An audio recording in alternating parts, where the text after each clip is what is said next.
What if you walked right up to airport customs today, looked the officer dead in the eye, and confidently handed over a passport from a country that simply doesn't exist on any map? Imagine the sheer confusion.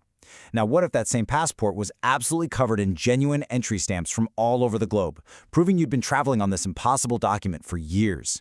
Sounds like the opening scene of a sci-fi thriller, right?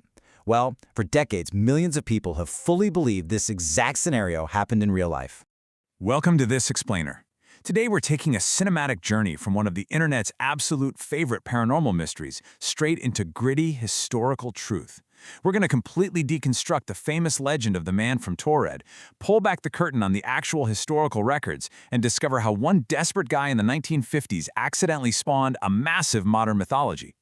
Part 1. The Mystery of Taured. Let's look at this narrative exactly as it blew up across internet forums and YouTube.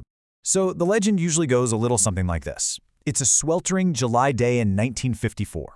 A normal-looking, well-dressed Caucasian man arrives at Haneda Airport in Tokyo for a routine business trip. He steps up to the customs counter, hands over his documents, and the officials just freeze. He claims he hails from a country called Taured. And the wildest part? The passport looked completely genuine, except for the tiny little fact that there is no such country. The sheer level of detail this guy provided was just staggering. When the baffled officials brought out a world map and asked him to point to his homeland, he reportedly got furious, like genuinely angry. He pointed straight to the tiny European nation of Andorra, right there wedged between France and Spain, and demanded to know why his country's name wasn't printed there. He claimed Taured had existed for over 1,000 years, and remember those stamps? His passport wasn't blank. It was literally filled with seemingly legitimate entry and exit stamps from other global airports. He actually had proof he'd been traveling on a phantom passport. Which brings us to part 2, Glitch in the Matrix. Let's get to the climax of the myth. So, the officials have no idea what to do with a man from nowhere. According to the story, they confiscate his documents and detain him in a high-rise hotel room for the night while they figure things out. They place 2 armed guards right outside the only door. There's no balcony, and the window is way too high up for a jump. But when morning comes and they unlock the door, the room is completely empty. The man from Taured, along with all his confiscated documents locked away in the airport security room, vanished. Without a single trace. A literal, impossible, locked room disappearance. Now, this brilliantly illustrates exactly why we love this myth so much. It creates what scholars call an ontological void. Basically, that's just a fancy way of saying it's a moment in a story where the physical rules of our world just shatter. It forces us to question our own reality. Did he slip back into a parallel dimension? Was he a time traveler who just popped out of existence? The internet absolutely ate this void up. But what if the truth is actually far darker, far more desperate, and entirely documented? Part 3. Unmasking John Zegrus. It's time to leave the campfire ghost stories behind. We are finally pulling off the mask to reveal the true historical records directly from the Tokyo Metropolitan Police and the 1960 Tokyo District Court. The internet myth tells us this happened in 1954. Reality proves it was actually October 1959. An interdimensional traveler who mysteriously vanished? Nope. A stateless con man who was arrested? Oh, and get this, he wasn't even a lone time traveler. He actually traveled into Japan with his Korean wife.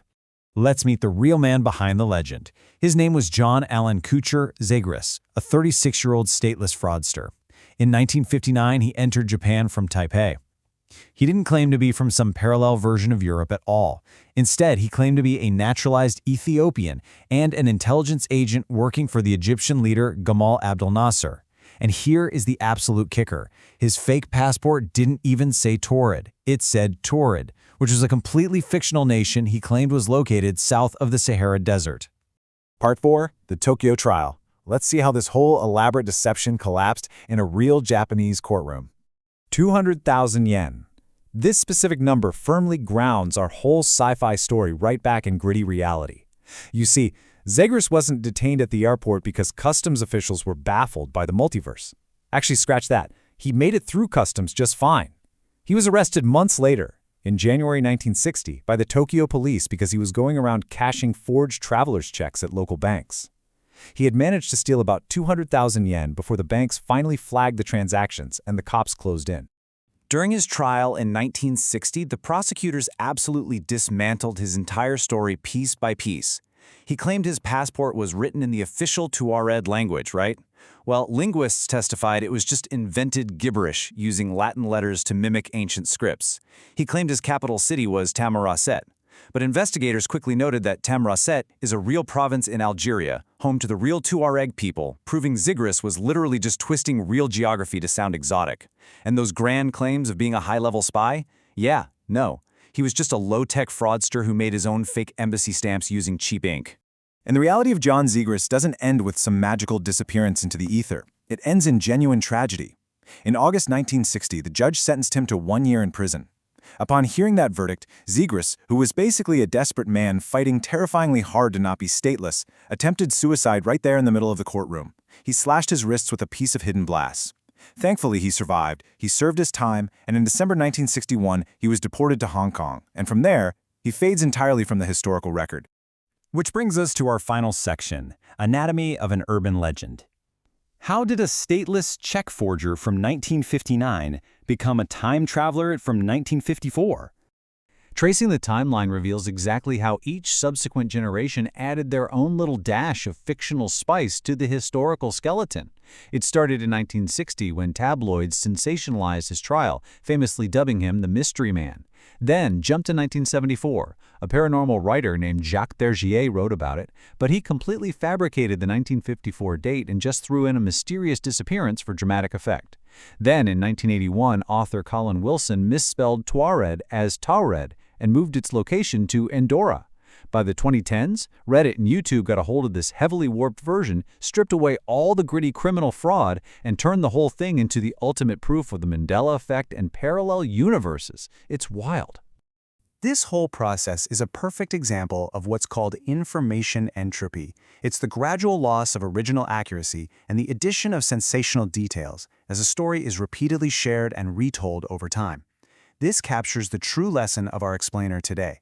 Every single time the story was shared, a little bit of the boring truth was lost and a little bit of sensational fiction was added.